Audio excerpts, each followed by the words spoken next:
북부 지역의 한 보육원에서 20대 여성이 아이들을 돌보고 있었습니다. 그녀는 조국의 미래를 키우는 숭고한 임무를 맡고 있다고 믿었죠. 매일 김일성과 김정일의 어린 시절 이야기를 들려주며 아이들에게 올바른 사상을 심어주는 것이 자신의 사명이라고 생각했습니다. 하지만 어느 날 4살 배기 아이가 던진 한마디가 그녀의 인생을 송두리째 바꿔놓았습니다. 그 말은 무엇이었을까요? 왜 10년간 쌓아온 신념이 한순간에 무너졌을까요? 체제에 대한 맹목적 충성에서 각성에 이르기까지, 그리고 목숨을 건 탈북까지 한 보육교사가 겪은 충격적인 진실과 용기 있는 선택의 이야기를 들려드립니다. 분단의 사람들에서 전해드립니다. 오늘 영상을 시청하시기 전에 잠깐만요. 구독과 좋아요를 눌러주시면 더 많은 이야기를 들려드릴 수 있는 힘이 됩니다. 저는 김미영이라고 합니다. 지금은 한국에서 새로운 삶을 살고 있지만 몇 해 전까지만 해도 북부 지역의 한 보육원에서 교양원으로 일했습니다. 20살에 보육원에 배치받았을 때 저는 정말 자랑스러웠어요. 조국의 미래인 아이들을 돌보는 일이라니 이보다 더 의미 있는 직업이 있을까 생각했거든요. 보육원 교양원이 되기 위해서는 까다로운 과정을 거쳐야 했습니다. 무엇보다 성분이 좋아야 했어요. 부모님의 출신 성분, 가족 배경, 본인의 사상성까지 모든 것이 검토되었습니다. 다행히 아버지는 공장 간부였고 어머니는 모범적인 주부였죠. 저 역시 고등중학교 시절 모범생이었고 청년동맹 활동도 열심히 했어요. 보육원에 처음 발령받던 날을 아직도 기억합니다. 원장님이 제게 말씀하시더라고요. 동지는 이제 우리 공화국의 미래를 책임지는 중요한 임무를 맡게 되었다. 이 아이들이 훌륭한 혁명 후계자로 자라날 수 있도록 온 정성을 다해 교양 사업을 해야 한다고 말씀하셨죠. 그 말을 들었을 때 가슴이 벅찼습니다. 제가 맡은 반에는 3살부터 5살까지의 아이들이 약 20명 정도 있었어요. 대부분 부모들이 직장에 나가는 동안 보육원에서 생활했습니다. 아침 7시부터 저녁 6시까지 하루 종일 이 아이들과 함께 지냈어요. 보육원에서의 하루 일과는 매우 체계적으로 짜여 있었습니다. 아침에 아이들이 오면 가장 먼저 하는 일이 경애하는 수령님과 위대한 장군님께 인사드리는 시간이었어요. 아이들은 김일성과 김정일 초상화 앞에서 깍듯이 인사를 했습니다. 경애하는 김일성 대원수님, 경애하는 김정일 대원수님, 오늘도 건강하십니까? 라고 또박또박 말하는 아이들의 모습이 정말 귀여웠어요. 그 다음에는 아침 체조 시간이었습니다. 혁명가요나 김일성 대원수님 만세 같은 노래에 맞춰 아이들과 함께 체조를 했어요. 아이들이 작은 손을 높이 들고 열심히 따라하는 모습을 보면 정말 기특했습니다. 가장 중요한 시간은 정치 사상교양 시간이었어요. 매일 1시간씩 김일성 대원수님과 김정일 장군님의 어린 시절 이야기를 들려주었습니다. 김일성 대원수님이 어릴 때 얼마나 총명하셨는지, 김정일 장군님이 어린 시절부터 얼마나 뛰어나셨는지를 아이들에게 쉽게 풀어서 설명해 주었어요. 우리 수령님은 7살 때부터 나라 걱정을 하셨단다. 지금 너희들과 같은 나이에 벌써 조선을 광복시키겠다는 큰 뜻을 품으셨어. 라고 이야기하면 아이들은 눈을 동그랗게 뜨고 경이로워했습니다. 정말요? 수령님이 그렇게 어릴 때부터요? 라고 순수하게 묻는 아이들을 보면서 저는 뿌듯함을 느꼈어요. 아이들에게 가르치는 모든 것들이 김일성 김정일주의와 연결되어 있었습니다. 숫자를 가르칠 때도 김일성 대원수님이 태어나신 해는 주체 1년이야 라고 했고, 색깔을 가르칠 때도 빨간색은 혁명의 색이란다라고 설명했어요. 노래를 부를 때도 세상에 부럼 없어라나 우리 아버지 김일성 같은 노래들을 불렀습니다. 점심시간에는 아이들과 함께 식사를 했는데 밥을 먹기 전에는 반드시 경애하는 수령님께서 주신 이 밥을 감사히 먹겠습니다 라고 인사를 드렸어요.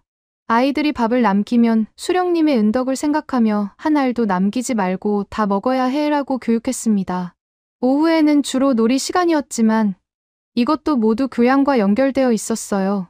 인민군 놀이를 할 때는 우리 인민군 아저씨들이 조국을 지켜주신다고 설명했고, 병원 놀이를 할 때는 의사 선생님이 되어서 인민들의 건강을 지켜야 한다고 가르쳤어요. 저녁 무렵 부모들이 아이들을 데리러 오기 전에는 하루 마무리 시간이 있었습니다. 오늘 배운 것들을 복습하고 내일은 더 훌륭한 혁명 후계자가 되겠다고 다짐하는 시간이었어요. 아이들이 내일도 경애하는 수령님의 교실을 잘 배우겠습니다라고 말하는 모습을 보면서 저는 정말 보람을 느꼈습니다. 처음 몇 년 동안은 정말 행복했어요. 아이들이 저를 따르고 제가 가르친 것들을 열심히 배우는 모습을 보면서 저는 정말 중요한 일을 하고 있다고 생각했습니다. 부모들도 저를 신뢰해 주셨고 원장님도 제 교양 사업을 높이 평가해 주셨어요. 그런데 시간이 지나면서 조금씩 이상한 점들이 눈에 들어오기 시작했습니다.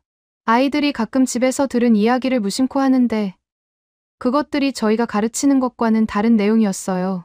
우리 엄마가 그러는데 중국에서는 밥을 많이 먹을 수 있다고 해요.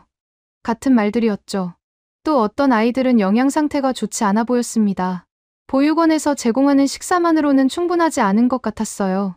특히 겨울철에는 난방이 제대로 되지 않아서 아이들이 추위에 떨기도 했습니다. 그래도 저는 이런 것들이 일시적인 어려움이라고 생각했어요. 제국주의자들의 경제 봉쇄 때문에 잠시 힘든 것일 뿐, 우리 체제가 우월하다는 것에는 변함이 없다고 믿었습니다. 오히려 이런 어려움 속에서도 아이들을 잘 키워내는 것이 저희 사명이라고 생각했어요. 하지만 점점 더 많은 의문들이 생기기 시작했습니다. 과연 제가 아이들에게 가르치고 있는 것들이 모두 진실일까? 이 순수한 아이들에게 올바른 교육을 하고 있는 것일까? 그런 생각들이 마음 한구석에서 조금씩 자라나고 있었습니다. 보육원에서 일한 지 3년이 지나면서 저는 점점 더 많은 것들을 보게 되었습니다. 처음에는 보이지 않았던 것들, 아니면 보려고 하지 않았던 것들이 하나둘씩 눈에 들어오기 시작했어요. 가장 먼저 눈에 띈 것은 아이들의 영양 상태였습니다. 보육원에서 제공하는 점심은 늘 부족했어요. 공식적으로는 아이들에게 충분한 식사가 제공된다고 되어 있었지만 실제로는 그렇지 않았습니다. 강냉이 가루로 만든 죽이나 무 몇 조각이 들어간 맑은 국물이 전부인 날이 대부분이었어요. 아이들은 늘 배가 고팠습니다. 선생님, 배고파요 라는 말을 하루에도 몇 번씩 들었어요. 특히 겨울철에는 더욱 심했습니다.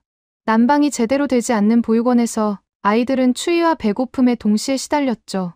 어떤 아이는 집에서 가져온 작은 감자 하나를 하루 종일 소중히 간직하고 있다가 조금씩 나눠 먹었어요. 5살짜리 아이가 그 작은 감자를 여러 조각으로 나누어서 아껴 먹는 모습을 보면서 마음이 아팠습니다. 이게 정말 우리가 말하는 인민의 천국인가 하는 생각이 들었어요. 더 충격적인 것은 아이들 사이에서도 계층이 나뉘어 있다는 사실이었습니다.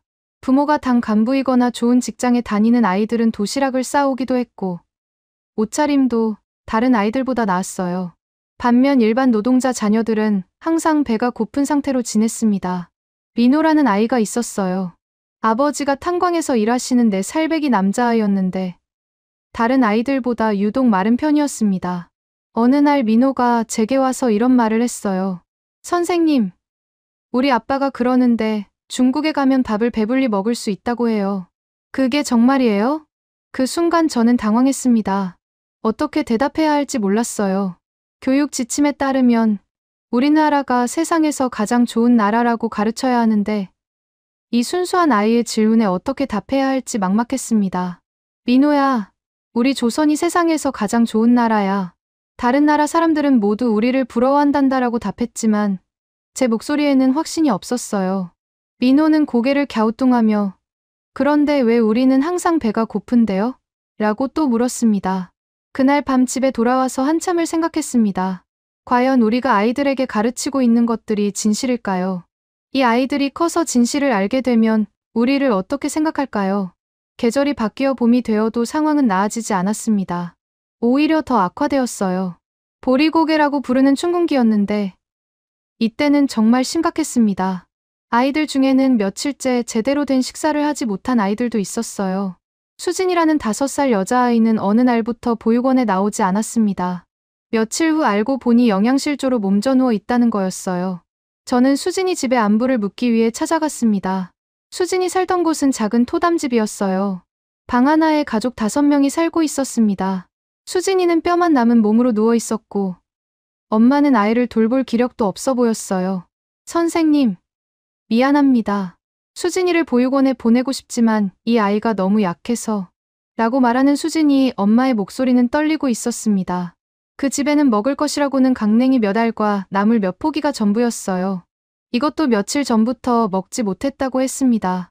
저는 제가 가져간 작은 도시락을 수진이에게 주었지만 이것만으로는 턱없이 부족했어요. 수진이는 결국 일주일 후 세상을 떠났습니다.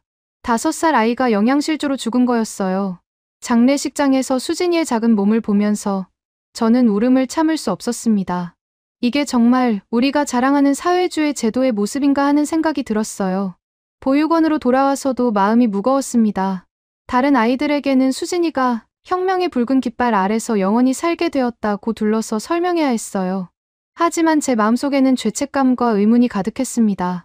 그런 와중에도 저는 매일 아이들에게 우리 수령님의 은덕으로 세상에서 가장 행복하게 살고 있다고 가르쳐야 했어요. 김일성과 김정일의 위대함을 찬양하고 다른 나라 아이들은 모두 불행하게 산다고 교육해야 했습니다. 어느 날 원장님이 특별 지시를 내렸어요. 최근 아이들 사이에서 이상한 말들이 돌고 있다는 보고를 받았다. 부모들이 집에서 잘못된 이야기를 하는 것 같으니 더욱 철저하게 사상교양을 강화하라는 내용이었습니다. 그 후부터는 정치 사상교양 시간이 더욱 길어졌어요. 하루에 2번씩 김일성 김정일 이야기를 해야 했고 아이들이 집에서 들은 말들을 보고하도록 했습니다. 저는 이런 일이 너무 싫었지만 거부할 수 없었어요. 정우라는 아이는 어느 날 제게 와서 선생님, 우리 엄마가 그러는데 남한에서는 아이들이 초콜릿을 많이 먹는다고 해요. 초콜릿이 뭐예요? 라고 물었습니다. 저도 초콜릿이 무엇인지 정확히 몰랐지만 달콤한 사탕 같은 것이라고 들은 적이 있었어요. 정우야, 그런 건 나쁜 자본주의 음식이야. 우리는 건강한 우리 음식을 먹어야 해라고 답했지만 정우의 호기심 어린 눈망울을 보면서 제 마음은 복잡했습니다. 과연 아이들의 호기심을 이렇게 막는 것이 옳은 일일까요? 그런 날들이 계속되면서 저는 점점 더 혼란스러워졌습니다. 낮에는 아이들에게 체제의 우월성을 가르치지만 밤에는 진실이 무엇인지 고민하며 잠을 이루지 못했어요. 수진이 같은 아이들이 더 이상 죽지 않게 하려면 어떻게 해야 할까요? 이 순수한 아이들에게 진짜 필요한 교육은 무엇일까요? 보육원에서 일한 지 5년째가 되던 어느 겨울날이었습니다. 그날도 평소와 다름없이 아이들에게 정치 사상교양 시간을 진행하고 있었어요. 김일성 대원수님이 어린 시절 얼마나 똑똑하셨는지에 대한 이야기를 하고 있었습니다. 우리 수령님은 7살 때부터 나라를 걱정하셨단다. 어린 나이에도 조선을 해방시키겠다는 큰 뜻을 품고 계셨어라고 말하고 있을 때 4살짜리 현우가 손을 들었습니다. 선생님, 궁금한 게 있어요 라고 현우가 말했어요. 저는 미소를 지으며 뭐가 궁금하니, 현우야? 라고 물었습니다. 아이들의 질문은 대체로 순수하고 귀여웠거든요. 그런데 현우가 한 말은 제가 전혀 예상하지 못한 것이었습니다. 수령님이 정말 그렇게 똑똑하시면 왜 우리는 항상 배가 고픈 거예요? 우리 할머니는 매일 배가 아프다고 하시는데 수령님은 왜 할머니를 도와주지 않으세요? 그 순간 교실이 조용해졌습니다. 다른 아이들도 현우를 바라보고 있었어요. 저는 순간 말문이 막혔습니다. 4살 아이의 순수한 질문이었지만 그 질문은 제가 지금까지 가지고 있던 모든 신념을 흔들어 놓았어요. 현우야, 그건 제국주의자들이 우리나라를 방해하기 때문이야. 수령님은 우리를 사랑하시지만 나쁜 사람들이 방해를 해서 라고 대답하려고 했지만 제 목소리는 떨리고 있었습니다. 현우는 고개를 갸우뚱하며 계속 물었어요. 그럼 수령님이 그렇게 위대하시면 나쁜 사람들을 물리치실 수 있는 거 아니에요? 우리 아빠는 매일 일해도 밥이 없다고 하는데요. 저는 더 이상 대답할 수 없었습니다. 아이의 순수한 논리 앞에서 제가 지금까지 외워온 말들이 모두 무너져 내렸어요. 그 순간 제 머릿속에는 지난 5년간 보았던 모든 것들이 스쳐 지나갔습니다. 수진이가 영양실조로 죽어가던 모습, 민호가 작은 감자 하나를 하루 종일 아껴 먹던 모습, 추위에 떨며 잠들던 아이들의 모습, 그리고 제가 그 아이들에게 세상에서 가장 행복하다고 가르쳤던 모든 순간들이요. 현우야, 오늘 수업은 여기까지 하자. 다들 자유시간을 가져라고 말하고 저는 급히 교실 뒤편으로 갔습니다. 눈물이 나오려고 했어요. 어떻게 4살 아이의 질문에 답하지 못하는 선생님이 될 수 있을까요? 그날 저녁 집에 돌아와서 밤늦게까지 잠을 이루지 못했습니다. 현우의 질문이 계속 머릿속에서 맴돌았어요. 수령님이 정말 그렇게 똑똑하시면 왜 우리는 항상 배가 고픈 거예요? 간단한 질문이었지만 그 안에는 모든 진실이 담겨 있었습니다. 만약 우리 체제가 정말 우월하다면, 만약 우리 지도자가 정말 위대하다면 왜 5살 아이가 영양실조로 죽어야 할까요? 왜 4살 아이가 할머니가 배 아픈 것을 걱정해야 할까요? 그 다음 날부터 저는 다른 눈으로 모든 것을 보기 시작했습니다. 보육원에서 하는 모든 교육이 거짓말처럼 느껴졌어요.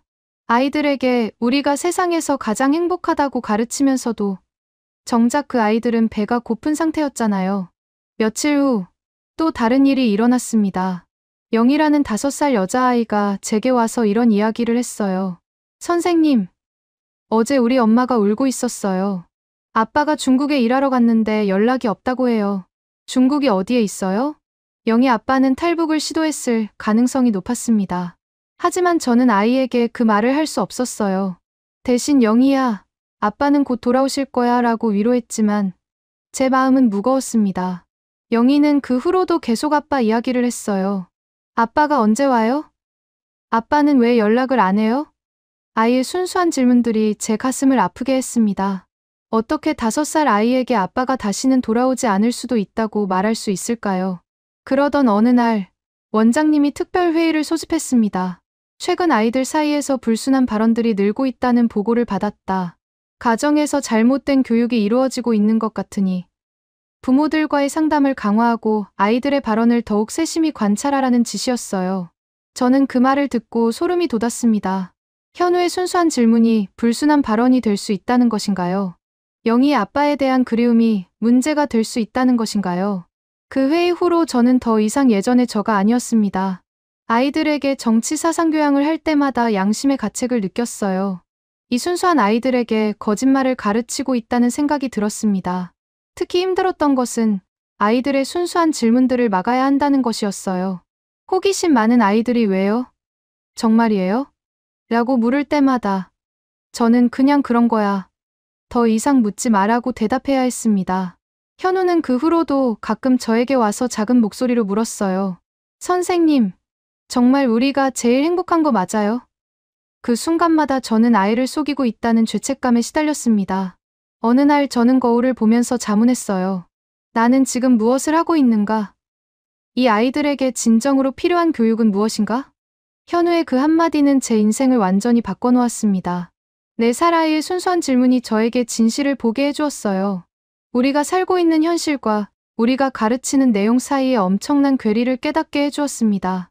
그날 밤부터 저는 진지하게 고민하기 시작했습니다. 이 상황에서 제가 할 수 있는 일은 무엇인가? 이 아이들을 위해서, 그리고 저 자신을 위해서 어떤 선택을 해야 하는가? 현우의 질문 이후 몇 달이 지났지만 저는 여전히 그 말을 잊을 수 없었습니다. 매일 아이들을 가르치면서도 마음 한편으로는 죄책감과 회의감이 계속 커져만 갔어요. 더 이상 이런 식으로 살아갈 수 없다는 생각이 들기 시작했습니다. 결정적인 순간은 봄이 되어서였습니다. 새 학기가 시작되면서 보육원에 새로운 지침이 내려왔어요. 아이들의 사상교양을 더욱 강화하고 가정에서 나오는 불순한 이야기들을 철저히 차단하라는 내용이었습니다.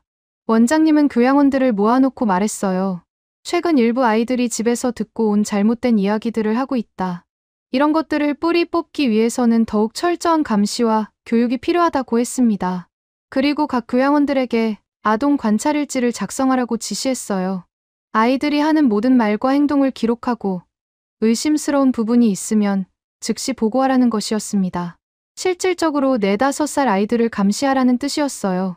저는 그 지시서를 받아들고 손이 떨렸습니다. 어떻게 이렇게 순수한 아이들을 감시할 수 있을까요? 현우처럼 순수한 호기심을 보이는 아이를 문제아로 보고해야 한다는 것인가요? 그날 밤 집에 돌아와서 저는 오랫동안 생각했습니다. 이런 환경에서 계속 일할 수는 없다고 판단했어요. 하지만 그렇다고 해서 다른 직장으로 옮기는 것도 근본적인 해결책은 아니었습니다. 어디를 가도 똑같은 시스템이었으니까요. 그때 문득 떠오른 것이 영희 아버지의 이야기였습니다. 중국으로 떠나셨다는 그 이야기. 처음에는 단순히 먹고 살기 위해서라고 생각했는데 어쩌면 다른 이유도 있었을 것 같았어요. 며칠 후 저는 용기를 내어 영희 엄마와 개별 상담을 했습니다. 공식적으로는 영희의 교육 상담이었지만 실제로는 다른 이야기를 나누고 싶었어요. 영희 아버지 소식은 어떠세요? 라고 조심스럽게 물었습니다. 영희 엄마는 잠시 망설이더니 작은 목소리로 말했어요. 선생님, 사실은. 그리고 주변을 살피더니 더욱 조용히 말했습니다. 남편이 강을 건넜어요. 더 이상 여기서는 희망이 없다고 했거든요. 그 말을 듣는 순간 저는 가슴이 뛰었습니다.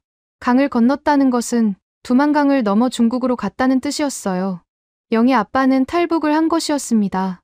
그런데 선생님이라고 영희 엄마가 계속 말했어요. 저도 영희를 데리고 따라가고 싶어요.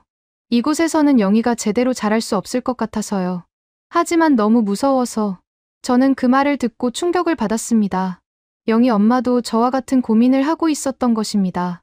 아이의 미래를 위해서 이곳을 떠나고 싶다는 생각을 말이에요. 선생님도 한번 생각해 보세요라고 영희 엄마가 말했어요.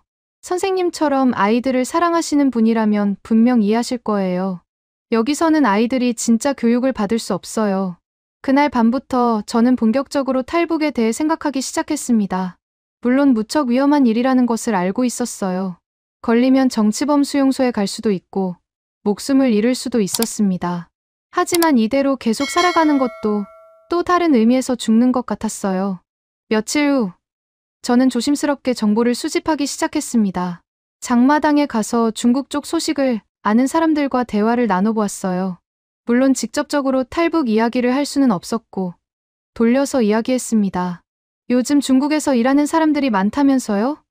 라고 물어보면 그래요. 돈을 벌 기회가 많다고 해요라는 대답이 돌아왔어요.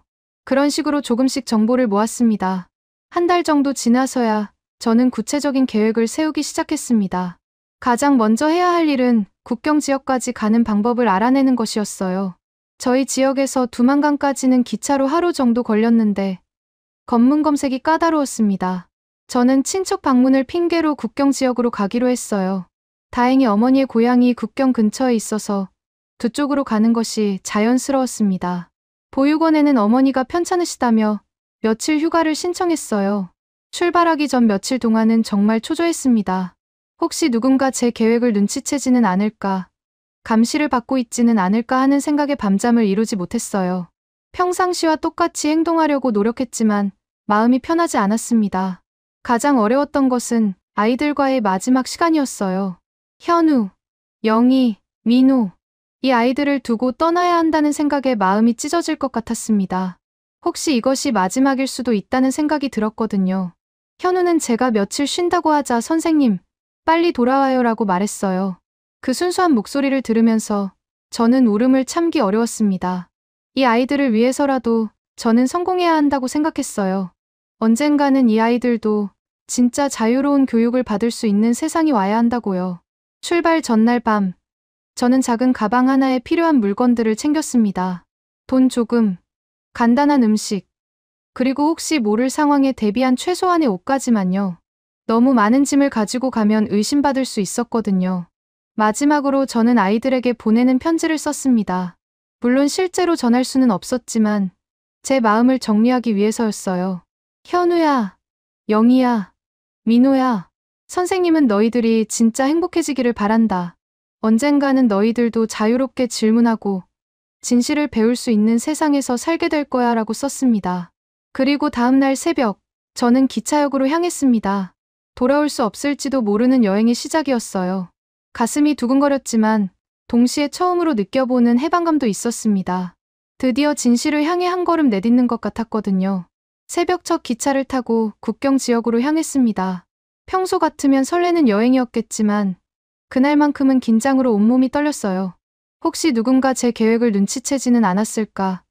검문 검색에서 들킬까봐 가슴이 두근거렸습니다. 기차 안에서 저는 평범한 친척 방문객처럼 행동하려고 노력했어요. 다른 승객들과 자연스럽게 대화를 나누고 어머니 안부를 묻는 딸의 모습을 연기했습니다. 하지만 마음속으로는 계속 기도했어요. 제발 무사히 도착할 수 있기를 말이에요.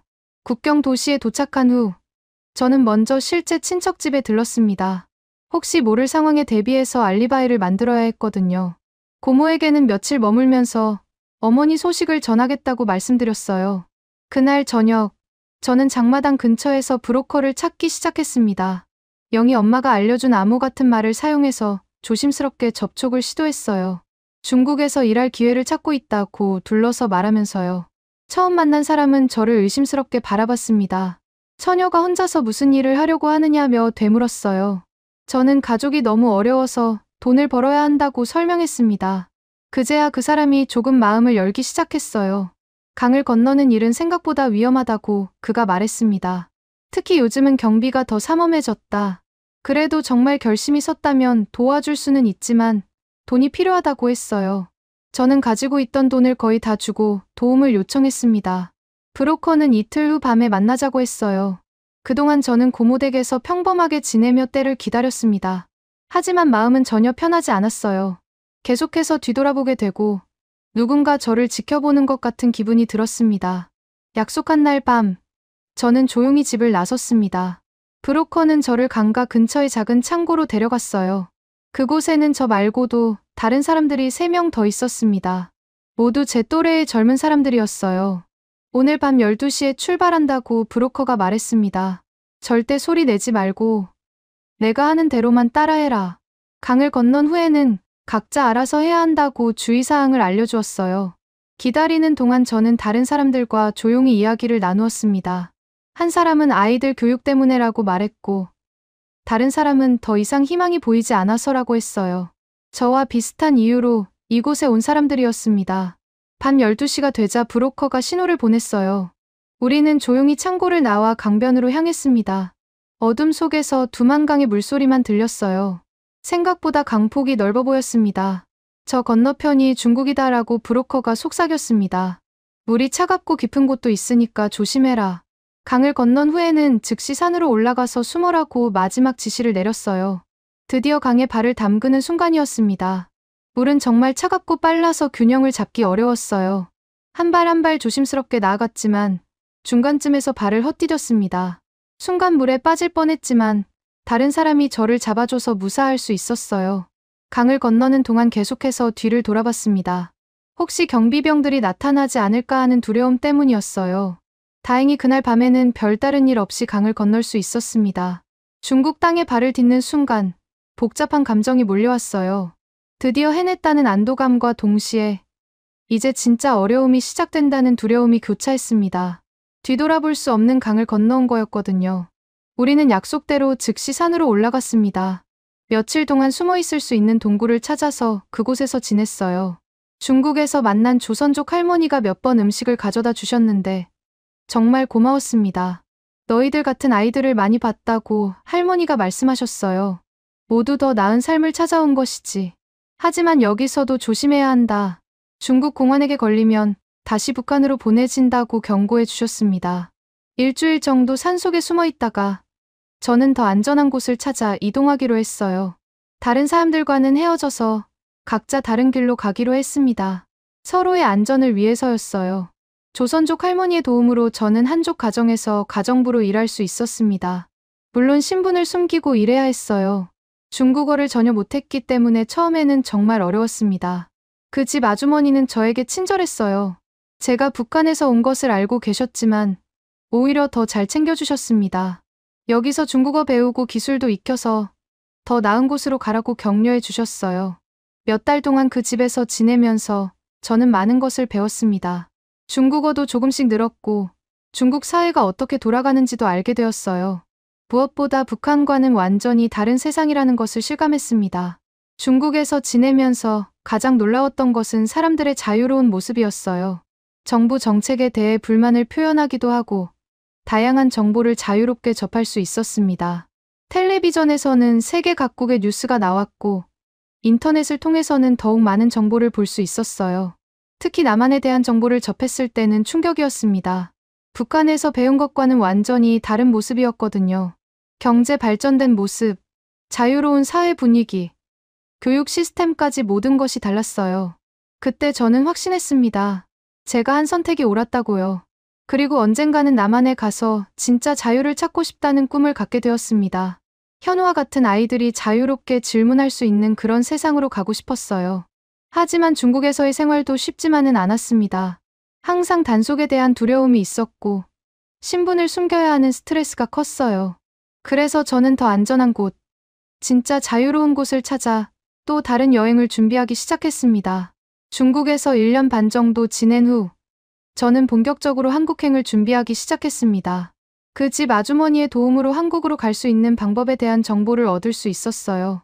동남아시아 국가를 경유해서 가는 것이 가장 안전하다는 조언을 받았습니다.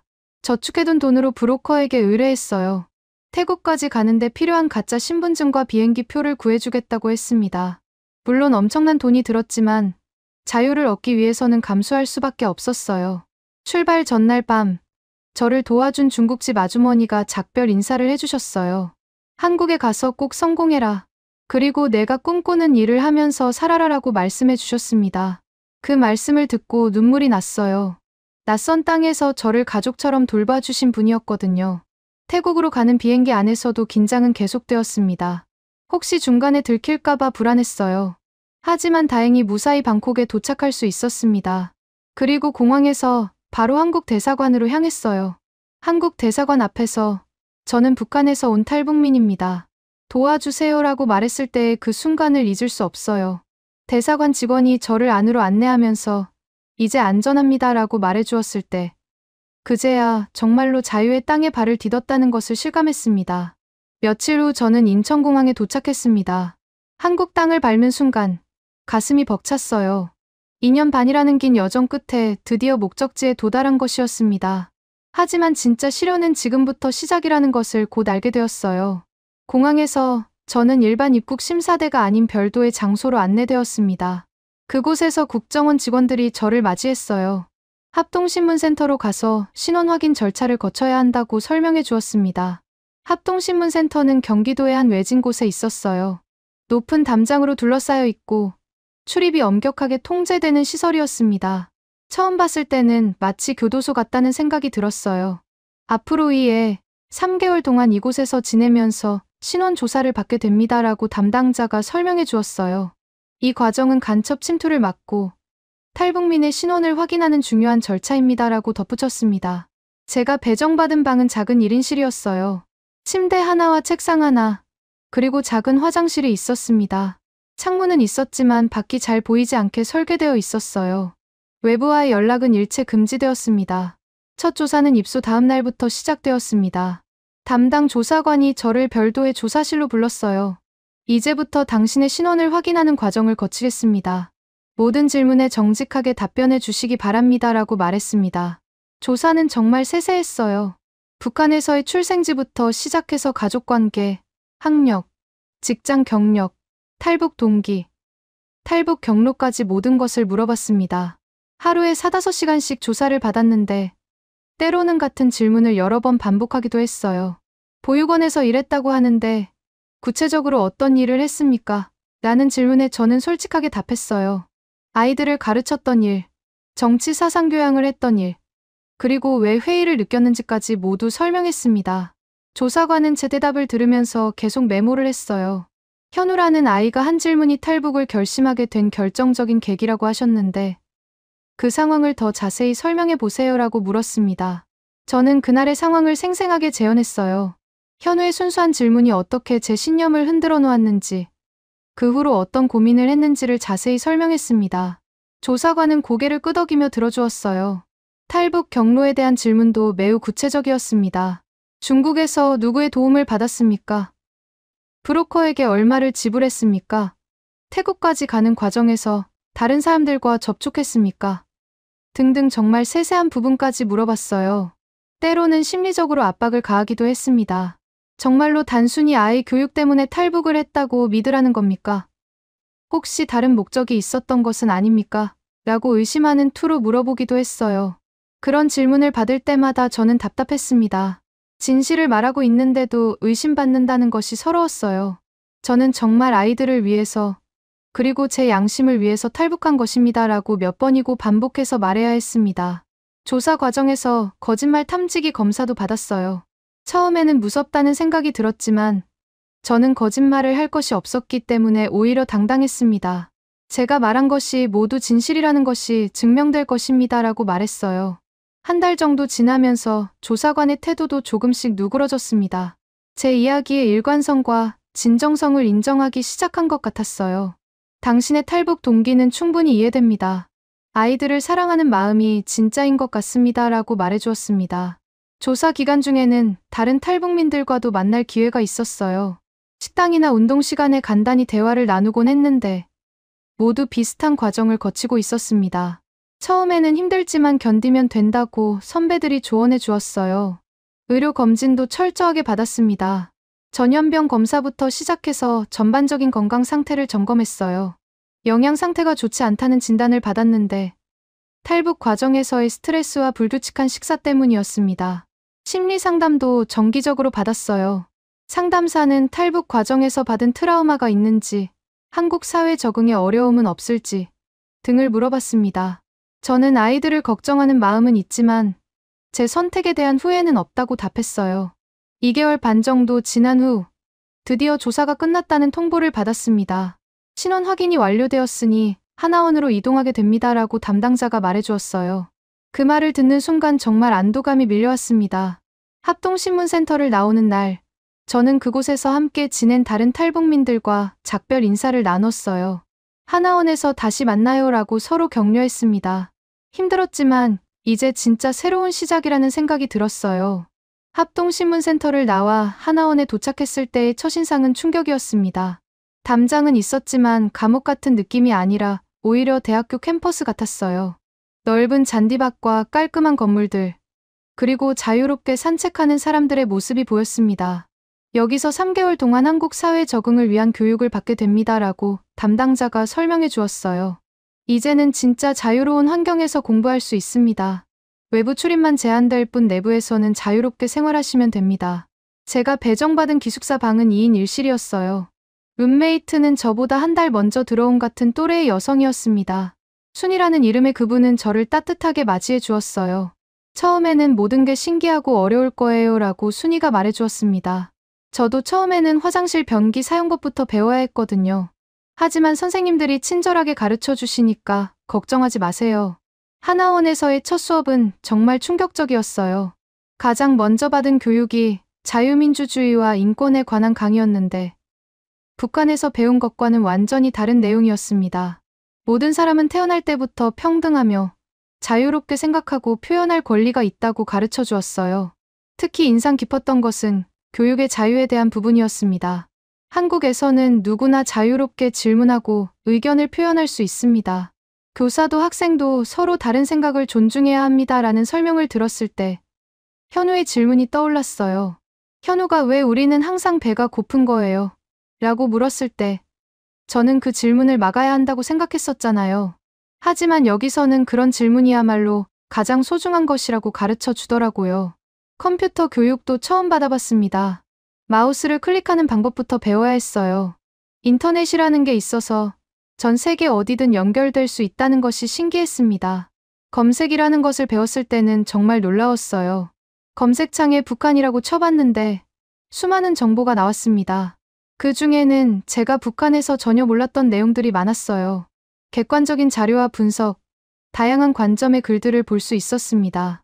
정보를 자유롭게 찾아볼 수 있다는 것 자체가 감동이었어요. 한국어 교육도 받았는데 북한에서 쓰는 말과 남한에서 쓰는 말이 많이 다르다는 걸 알게 되었습니다. 동무가 아니라 친구, 인민반장이 아니라 반장, 사회주의가 아니라 민주주의 같은 식으로 용어들이 달랐어요. 가장 어려웠던 수업은 경제교육이었습니다. 시장경제, 자본주의, 은행, 신용카드 같은 개념들이 모두 생소했어요. 돈을 은행에 맡기면 이자를 받을 수 있다는 말을 들었을 때는 믿기 어려웠습니다. 북한에서는 상상도 못할 일이었거든요. 직업교육 시간에는 한국에서 할 수 있는 다양한 일들에 대해 배웠어요. 제가 보육원 교사였다고 하니까 강사님이 한국에서도 보육교사로 일할 수 있습니다. 자격증만 취득하면 됩니다라고 말해주었어요. 그 말을 들었을 때 가슴이 뛰었습니다. 다시 아이들을 가르칠 수 있다는 것이 정말 기뻤어요. 하지만 이번에는 현우 같은 아이들의 질문을 막는 것이 아니라 오히려 더 많은 질문을 하도록 격려하는 교사가 되고 싶었습니다. 의료 교육도 받았어요. 한국의 의료보험 시스템, 병원 이용 방법, 응급상황 대처법 등을 배웠습니다. 아프면 언제든지 병원에 갈 수 있고 국가에서 의료비를 지원해 준다는 말을 들었을 때도 놀라웠어요. 심리 상담도 정기적으로 받았습니다. 상담사는 탈북 과정에서 받은 스트레스나 트라우마는 없는지, 한국 생활에 대한 두려움은 없는지 물어봤어요. 저는 가끔 북한에 남겨둔 아이들이 걱정되지만 여기 와서 새로운 것을 배우는 게 즐겁다고 답했습니다. 특히 인상 깊었던 것은 인권 수업이었어요. 모든 어린이는 건강하게 자랄 권리가 있고 자유롭게 꿈을 꿀 권리가 있습니다라는 설명을 들었을 때 눈물이 났어요.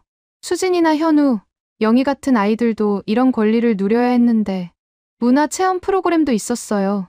한국 전통문화부터 현대문화까지 다양한 체험을 할 수 있었습니다.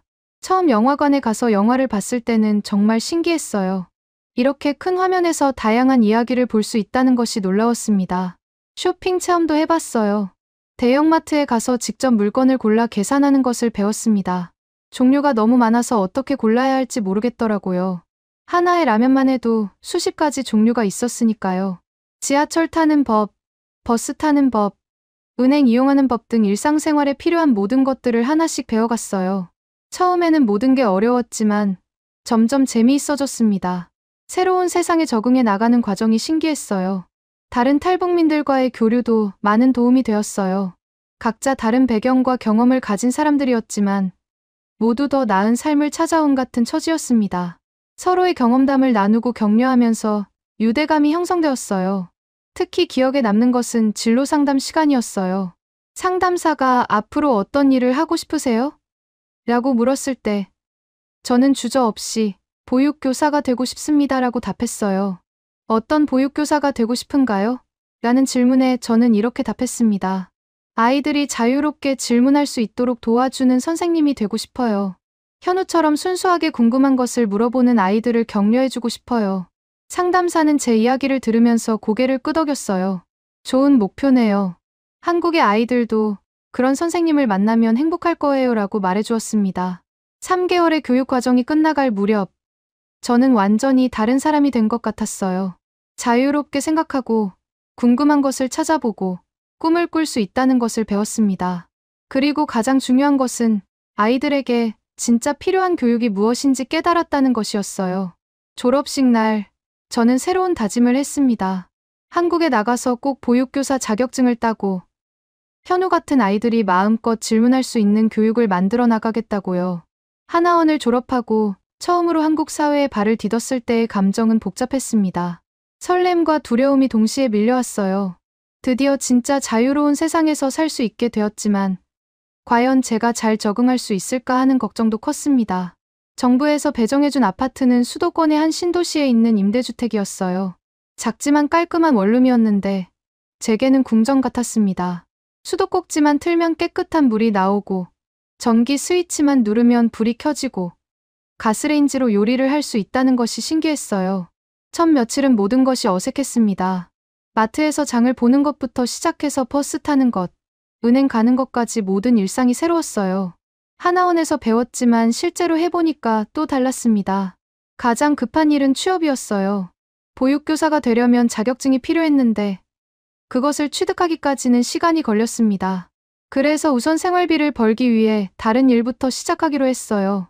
처음 한 일은 식당에서 설거지였습니다. 시급이 높지 않았지만 제게는 소중한 첫 직장이었어요. 사장님은 제가 북한에서 왔다는 것을 알고도 따뜻하게 대해주셨습니다. 열심히 하면 주방 일도 가르쳐 줄게라고 격려해 주셨어요. 일하면서 만난 동료들도 대부분 친절했어요. 한국 사람들뿐만 아니라 중국, 베트남, 필리핀에서 온 외국인 근로자들도 있었는데 모두 각자의 사연을 가지고 있었습니다. 저처럼 더 나은 삶을 찾아온 사람들이었어요. 퇴근 후에는 야간 대학에서 보육학을 공부했습니다. 북한에서의 경험이 있다고 해도 한국의 보육 이론과 실무는 완전히 달랐거든요. 아동심리학, 발달심리학, 놀이지도법 등 모든 것이 새로웠어요. 특히 충격적이었던 것은 아동인권에 대한 수업이었습니다. 아이들은 보호받을 권리, 참여할 권리, 발달할 권리가 있다는 설명을 들었을 때 북한에서 제가 했던 교육을 떠올리며 부끄러웠어요. 아이들은 자유롭게 의견을 표현할 권리가 있고 어른들은 그것을 들어줄 의무가 있습니다라는 교수님의 말씀을 들었을 때 현우의 얼굴이 떠올랐어요. 그 아이의 순수한 질문을 제대로 받아주지 못했던 제 자신이 미안했습니다. 1년 반 정도 지나서 드디어 보육교사 자격증을 취득할 수 있었어요. 그리고 한 어린이집에서 보조교사로 일할 기회를 얻었습니다. 다시 아이들과 함께 할 수 있다는 생각에 가슴이 설렜어요. 한국 어린이집에 첫 출근하는 날, 저는 너무 긴장했습니다. 북한에서의 경험은 있었지만 완전히 다른 환경에서 일해야 했거든요. 원장님은 경험이 있으시니까 금방 적응하실 거예요 라고 격려해 주셨어요. 담당하게 된 반은 4, 5세 아이들이었는데 처음 아이들을 만났을 때 깜짝 놀랐어요. 아이들이 정말 자유롭게 행동하고 있었거든요. 뛰어다니기도 하고 큰 소리로 웃기도 하고 선생님에게 스스럼 없이 질문하기도 했어요. 선생님, 왜 하늘은 파란색이에요? 선생님, 개미는 어떻게 길을 찾아요? 선생님, 달은 왜 따라와요? 아이들의 질문은 끊이지 않았습니다. 북한에서라면 쓸데없는 질문하지 말라고 막았을 질문들이었어요. 하지만 여기서는 달랐습니다. 주교사 선생님은 아이들의 모든 질문을 진지하게 들어주었어요. 우리 함께 찾아볼까? 내 생각은 어때? 이런 식으로 오히려 더 많은 질문을 유도했습니다.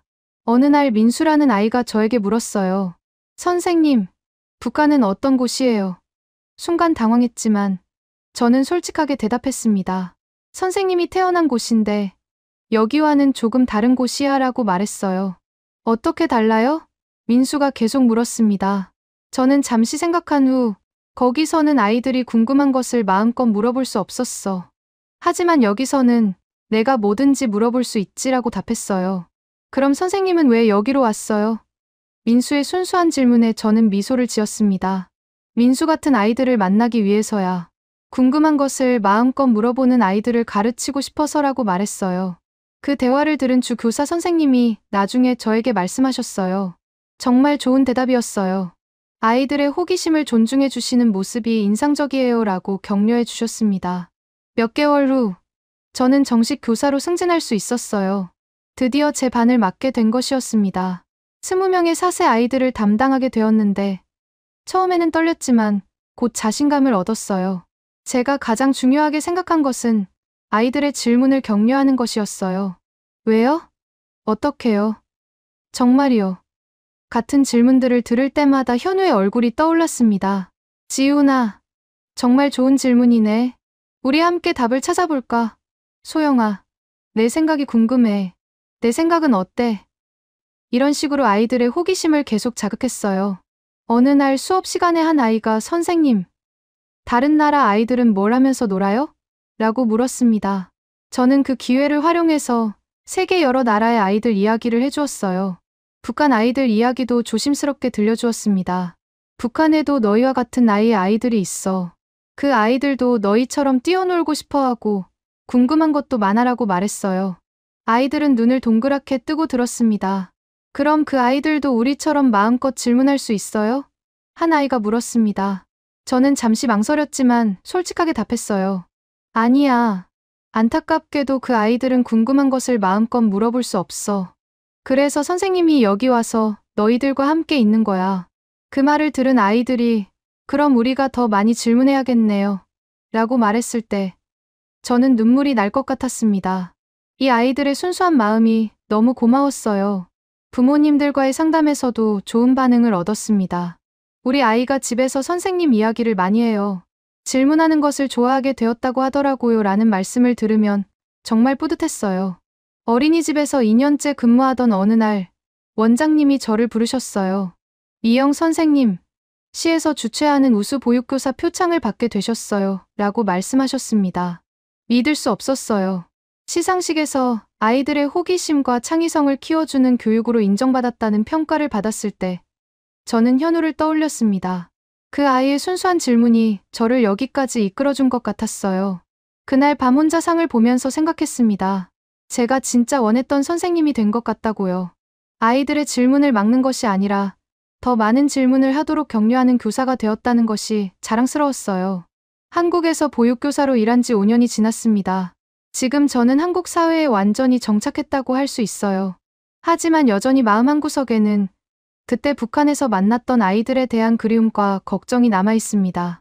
특히 현우에 대한 생각은 하루도 빠뜨린 적이 없어요. 그 아이가 던진 수령님이 정말 그렇게 똑똑하시면 왜 우리는 항상 배가 고픈 거예요? 라는 질문이 제 인생을 바꿔놓았거든요. 지금 그 아이는 12살 정도가 되었을 텐데 과연 어떻게 자라고 있을까요? 가끔 밤에 잠들기 전 저는 상상해 봅니다. 현우가 여전히 그 순수한 호기심을 유지하고 있을까요? 아니면 시간이 지나면서 질문하기를 포기해버렸을까요? 그런 생각을 하면 가슴이 아파옵니다. 영희는 어떻게 되었을까요? 아버지를 그리워했던 그 아이가 지금은 어떤 모습일까요? 혹시 아버지와 재회할 수 있었을까요? 아니면 여전히 기다리고 있을까요? 민호는 건강하게 자라고 있을까요? 그 작은 감자 하나를 아껴 먹던 아이가 이제는 배불리 먹을 수 있기를 간절히 바랍니다. 그리고 수진이처럼 영양실조로 세상을 떠난 아이들을 생각하면 지금도 눈물이 납니다. 만약 그 아이들이 여기서 태어났다면 어땠을까요? 충분한 음식과 사랑 속에서 자랄 수 있었을 텐데요. 이런 생각들을 할 때마다 저는 제가 지금 하고 있는 일의 의미를 다시 생각해 봅니다. 한국의 아이들을 가르치면서 저는 현우와 같은 북한 아이들의 꿈도 함께 키우고 있다고 믿어요. 언젠가는 모든 아이들이 자유롭게 질문할 수 있는 세상이 올 거라고 확신합니다. 최근에는 통일 교육에도 관심을 갖게 되었어요. 제가 맡은 반 아이들에게 북한 친구들에 대한 이야기를 들려주곤 합니다. 물론 어린 아이들이 이해할 수 있는 수준에서 말이에요. 저 멀리 우리와 같은 말을 쓰는 친구들이 살고 있어요. 그 친구들도 여러분처럼 뛰어놀고 싶어하고 궁금한 것도 많답니다라고 이야기해주면 아이들은 그럼 언제 만날 수 있어요? 라고 순수하게 물어봅니다. 언젠가는 만날 수 있을 거예요. 그때까지 우리가 더 친절하고 따뜻한 마음을 기르면서 기다려요 라고 답해주면서 저 자신도 그날을 간절히 기다리고 있어요. 작년에는 다른 탈북민 교사들과 함께 작은 모임을 만들었습니다. 하나의 교실이라는 이름의 모임인데 통일시대를 준비하는 교육에 대해 연구하고 토론하는 모임이에요. 저희는 정기적으로 만나서 남북의 교육 차이점을 분석하고 통일 후 교육 통합 방안에 대해 고민하고 있습니다. 이 모임을 통해 저는 저와 비슷한 경험을 가진 선생님들을 많이 만날 수 있었어요. 모두들 북한에서의 경험을 바탕으로 더 나은 교육을 만들어가려고 노력하고 있었습니다. 특히 인상 깊었던 것은 수학 선생님으로 일하시는 탈북민 선생님의 이야기였어요. 북한에서는 아이들이 틀린 답을 말하면 혼이 났는데 여기서는 틀려도 괜찮다고 격려해줍니다. 그러니까 아이들이 더 자유롭게 생각하게 되더라고요 라고 말씀하시더라고요. 그 말을 들으면서 저는 교육의 진정한 의미에 대해 다시 생각해봤어요. 정답을 주입하는 것이 아니라 생각하는 힘을 기르는 것. 순종을 가르치는 것이 아니라 창의성을 키우는 것이 진짜 교육이라는 것을 깨달았습니다. 지금 제가 가르치는 아이들을 보면서 저는 희망을 느낍니다. 이 아이들이 자라서 어른이 되었을 때 분단된 우리나라가 하나가 될 수 있을 거라고 믿어요. 그리고 그때가 되면 현우 같은 북한 아이들도 자유롭게 질문할 수 있게 될 거라고 확신합니다. 매일 아침 어린이집에 출근할 때마다 저는 다짐합니다. 오늘도 아이들의 호기심을 존중해주자. 오늘도 아이들이 마음껏 꿈꿀 수 있도록 도와주자고 말이에요. 그리고 언젠가는 현우를 다시 만날 수 있기를 간절히 바랍니다.